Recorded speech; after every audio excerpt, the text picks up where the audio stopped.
Hi friends, good morning. ಎಲ್ಲರೂ ಹೇಗಿದ್ದೀರಾ? ಚೆನ್ನಾಗಿದ್ದೀರಾ ಅಂದ್ಕೊತೀನಿ. Welcome back to my channel. Hi ಮಾಡು ತ್ರಿಷಿಕಾ. ಎಲ್ಲಿಗೆ ಹೋಗ್ತಾ ಇದ್ದೀವಿ? ಎಲ್ಲಿಗೆ ಅಜ್ಜಿ ಊರಿಗೆ. ಆಮೇಲೆ ದೇವಸ್ಥಾನಕ್ಕೆ. ಫ್ರೆಂಡ್ಸ್, ಇವತ್ತು ನಾವು ದೇವಸ್ಥಾನಕ್ಕೆ ಹೋಗ್ತಾ ಇದ್ದೀವಿ. ಹಾಗೆ ಅಜ್ಜಿ ಮನೆಗೂ ಹೋಗ್ತಾ ಇದ್ದೀವಿ ಅಲ್ವಾ? ಸರಿ, ಯಾವ ದೇವಸ್ಥಾನಕ್ಕೆ ಹೋಗ್ತಾ ಇದ್ದೀವಿ, ಎಲ್ಲಿಗೆ ಹೋಗ್ತಾ ಇದ್ದೀವಿ ಅಂತ ಹೇಳ್ತೀನಿ ಬನ್ನಿ ಫ್ರೆಂಡ್ಸ್. ತ್ರಿಷಿಕಾ, ಅಲ್ಲೇನು ಮಾಡ್ತಿದ್ಯಾ? ಬಾ, ಮಳೆ ಬರ್ತಿದೆ. ತ್ರಿಷು, ಹೋಗೋಣ ಬಾ. ನೋಡಿ ಫ್ರೆಂಡ್ಸ್, ಅಲ್ಲೋಗಿ ನಿಂತಿದ್ದಾಳೆ, ಹೊರಡೋಣ ಬನ್ನಿ ಅಂತ. ಮಳೆ ಸ್ಟಾರ್ಟ್ ಆಗಿಬಿಟ್ಟಿದೆ, ಮಳೆಲೇ ಹೋಗಲ್ಲಿ ನಿಂತಿದ್ದಾಳೆ ಆಚೆಗಡೆ. ಬಾ ಕಂದ, ಮಳೆ ಕಮ್ಮಿ ಆಗಲಿ, ಬಾ ಹೋಗೋಣ. ಪಾಪು, ಮಳೆ ಕಮ್ಮಿ ಆಗ್ತಿದ್ದಾಗೇನೆ ಮನೆಯಿಂದ ಹೊರಟ್ವಿ. ಪಾಪು ಬೇರೆ ಒಂದು ದಿವಸ ಮಾಟ ಮಾಡ್ತಿದ್ಲು ಕರ್ಕೊಂಡೋಗ್ರಿ ಅಂತ. ಹಾಗಾಗಿ ಮಳೆ ಕಡಿಮೆ ಆಗ್ತಿದ್ದಾಗಲೇ ಮನೆಯಿಂದ ಹೊರಟ್ವಿ.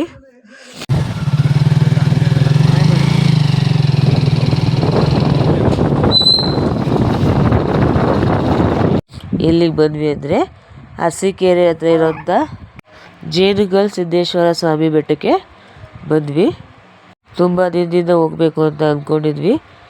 ಟೈಮ್ ಸಾಕಾಗ್ತಾ ಇರಲಿಲ್ಲ. ಹಸ್ಬೆಂಡ್ ಕೂಡ ಡ್ಯೂಟಿ ರಜೆ ಸಿಗ್ತಾ ಇರಲಿಲ್ವಲ್ಲ, ಹಾಗಾಗಿ ಹೋಗೋಕ್ಕಾಗ್ತಾ ಇರಲಿಲ್ಲ. ಇವತ್ತು ಹೋಗಿದ್ವಿ. ತುಂಬ ಚೆನ್ನಾಗಿದೆ ದೇವಸ್ಥಾನ. ಪ್ರತಿ ಹುಣ್ಣಿಮೆಯಲ್ಲೂ ಕೂಡ ವಿಶೇಷ ಪೂಜೆ ನಡೆಯುತ್ತೆ. ಅಲ್ಲಿ ತುಂಬ ಜನ ಸೇರ್ತಾರೆ. ನಾವಿಲ್ಲಿ ಬೆಟ್ಟ ಹತ್ತಕ್ಕೆ ಹೋಗ್ತಾ ಇರೋದು. ಬೆಟ್ಟನ ಇಲ್ಲಿಂದನೇ ಹೋಗಬೇಕು ಹತ್ತೋದಕ್ಕೆ. ಸೊ ಕೆಳಗಡೆ ಕೂಡ ದೇವಸ್ಥಾನ ಚೆನ್ನಾಗಿದೆ. ಕೆಳಗಡೆ ದೇವಸ್ಥಾನ ಇದೆ, ಪೂಜೆ ಎಲ್ಲ ಚೆನ್ನಾಗಿ ಮಾಡಿಕೊಡ್ತಾರೆ.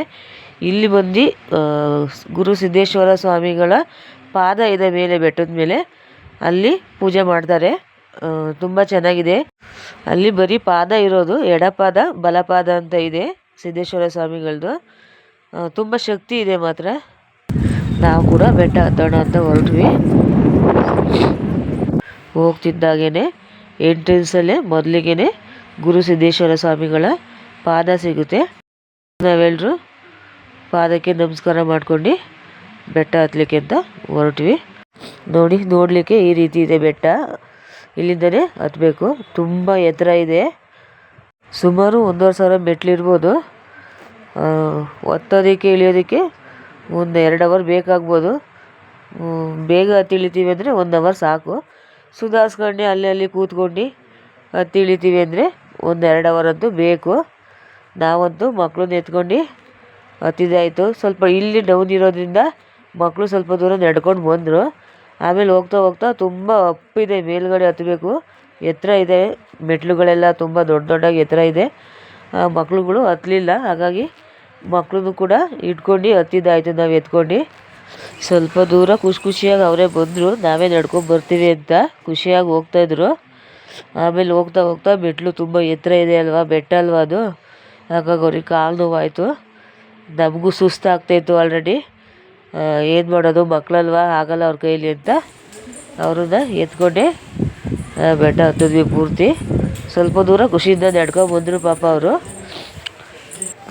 ಇದೇ ನೋಡಿ ಬೆಟ್ಟದ ಮೇಲಿರುವಂಥ ದೇವಸ್ಥಾನ. ಗುರು ಸಿದ್ದೇಶ್ವರ ಸ್ವಾಮಿಗಳ ಎಡಪಾದ ಮತ್ತು ಬಲಪಾದ. ಪೂಜೆನೂ ಚೆನ್ನಾಗಿ ಮಾಡಿಕೊಡ್ತಾರೆ.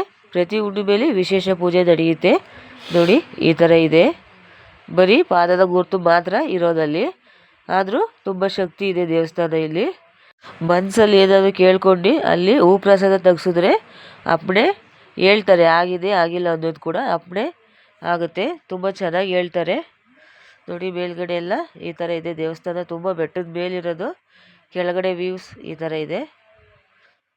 ನಾವು ಕೂಡ ಪೂಜೆ ಎಲ್ಲ ಮಾಡಿಸ್ಕೊಂಡು ನಮಸ್ಕಾರ ಮಾಡ್ಕೊಂಡು ಸ್ವಲ್ಪ ಹೊತ್ತು ಅಲ್ಲೇ ಕೂತ್ಕೊಂಡಿದ್ವಿ. ಒಂಥರ ಮನಸ್ಸಿಗೆ ನೆಮ್ಮದಿ ಅನಿಸುತ್ತೆ, ಅಷ್ಟು ಚೆನ್ನಾಗಿದೆ. ಗಾಳಿ ಅಂತೂ ತುಂಬ ಜೋರಾಗಿ ಬೀಸ್ತಾ ಇತ್ತು. ಬೆಟ್ಟದ ಮೇಲಿರೋದಲ್ವ, ವ್ಯೂ ಅಂತೂ ತುಂಬ ಚೆನ್ನಾಗಿತ್ತು ನೋಡಲಿಕ್ಕೆ, ಅಷ್ಟು ಚೆನ್ನಾಗಿತ್ತು. ತುಂಬ ಶಕ್ತಿ ಇದೆ ದೇವಸ್ಥಾನ. ಮದುವೆ ಆದಾಗಿಂದ 2ನೇ ಸಲ ಹೋಗ್ತಾ ಇರೋದು. ಫಸ್ಟು ಮದುವೆ ಆದಾಗ ನಾನು ಹಸ್ಬೆಂಡ್ ಇಬ್ಬರೇ ಹೋಗಿದ್ವಿ. ಈಗ ಮಕ್ಕಳನ್ನ ಕರ್ಕೊಂಡು ಬಂದಿದ್ದೀವಿ. ಇಲ್ಲಿ ಏನು ಅಂದರೆ ಪಾಸಿಟಿವ್ ವೈಬ್ಸು ಜಾಸ್ತಿ ಇದೆ. ನೆಗೆಟಿವಿಟಿ ಏನೇ ಇದ್ದರೂ ಇರೋದಿಲ್ಲ. ನೆಗೆಟಿವಿಟಿ ಅನ್ನೋದೇ ಇರೋದಿಲ್ಲ. ಫುಲ್ ಪಾಸಿಟಿವ್ ಆಗಿರ್ತೀವಿ ಇಲ್ಲಿ. ಅಷ್ಟು ಒಂದು ರೀತಿ ಏನು ವಿಶೇಷವಾದ ಶಕ್ತಿ ಇದೆ ಇಲ್ಲಿ. ಋಷು ಇಲ್ಲಿ, ಋಷಿಕಾ, ಋಷು ಸುಸ್ತಾಯ್ತಾ ಅಂತೂ ಇದ್ದು ಮಕ್ಕಳನ್ನ ಎತ್ಕೊಂಡು ಬೆಟ್ಟನ ಹತ್ತಿ ಇಳ್ದು ಬಂದ್ವಿ. ಸಾಕಾಗೋಯ್ತು ಬೆಟ್ಟ ಹತ್ತಿ ಇಳಿಯೋಷ್ಟೊತ್ತಿಗೆ. ಸುಸ್ತಾಗ್ಬಿಟ್ಟು ಅಲ್ಲೇ ಕೂತ್ಕೊಂಡ್ವಿ, ಕೆಳಗಡೆ ಬಂದು. ಜಾಸ್ತಿ ಸುಸ್ತಾಗಿದ್ದೆ ನನಗೆ. ಸೊ ಫೈನಲಾಗಿ ಬೆಟ್ಟ ಹತ್ತಿ ಇಳಿದ್ವಿ. ನಾವು ಕೆಳಗಡೆ ಇಳಿದು ಬರ್ತಿದ್ದಂಗೆ ನಾವು ನೋಡಿದ್ದು ಡಿ ಕೆ ಶಿವಕುಮಾರ್ ಅವ್ರನ್ನ ನೋಡಿದ್ವಿ. ಅವರು ಕೂಡ ದೇವಸ್ಥಾನಕ್ಕೆ ಬಂದಿದ್ದರು. ಅವರನ್ನು ನೋಡಿಕೊಂಡು ವಾಪಸ್ ಊರಿಗೆ ಹೋಗೋಣ ಅಂತ ರೈಲ್ವೆ ಸ್ಟೇಷನ್ ಹತ್ರ ಬಂದ್ವಿ. ಫಸ್ಟು ಅಮ್ಮನ ಮನೆಗೆ ಹೋಗಿ ಆಮೇಲೆ ನಮ್ಮೂರಿಗೆ ಹೋಗಬೇಕು. ಬರೋದೇನೆ ಸಂಜೆ ಆಗಿಬಿಟ್ಟಿತ್ತು. ಸೊ ಪೂರಿನ ತರಿಸಿದ್ರು. ಪೂರಿನ ತಿನ್ಕೊತ ಟೈಮ್ ಪಾಸ್ ಮಾಡ್ತಾಯಿದ್ವಿ. ಸೊ ನಮ್ಮ ಮಕ್ಕಳು ಬರೋದೇನೆ ನಮ್ಮ ಅಮ್ಮನ ಸೀರೆಯಲ್ಲಿ ಈ ಥರ ಜೋಗಾಲಿನ ಕಟ್ಸ್ಕೊತಾರೆ. ಈ ಸಲ ನಾನೇ ಕೂತ್ಕೊಂಡಿದ್ದೆ. ಅದೇನೋ ಮಕ್ಕಳು ಜೊತೆಲಿದ್ದರೆ ನಾವು ಕೂಡ ಮಕ್ಕಳಾಗ್ಬಿಡ್ತೀವಲ್ವ. ಸೊ ಮಕ್ಕಳು ಕೂಡ ಪೂರಿನ ತಿನ್ಕೊತ ಆಟ ಆಡ್ತಾಯಿದ್ರು. ನನಗಂತೂ ನನ್ನ ಮಕ್ಳುಗಳ ಜೊತೆ ಟೈಮ್ ಸ್ಪೆಂಡ್ ಮಾಡೋದೇ ತುಂಬ ಖುಷಿ ಅನಿಸುತ್ತೆ. ಮನಸ್ಸಿಗೆ ಒಂಥರ ಸಮಾಧಾನ ಅನಿಸುತ್ತೆ. ನನಗೆ ಗೊತ್ತಿಲ್ಲದಲೆ ಮಕ್ಕಳ ಜೊತೆಲಿ ನಾನು ಕೂಡ ಮಕ್ಕಳಾಗ್ಬಿಡ್ತೀನಿ.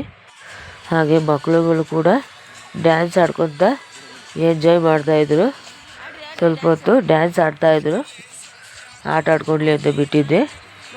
ಅವರಂತೂ ತುಂಬ ಎಂಜಾಯ್ ಮಾಡ್ತಾರೆ ನಮ್ಮ ಮಕ್ಕಳು.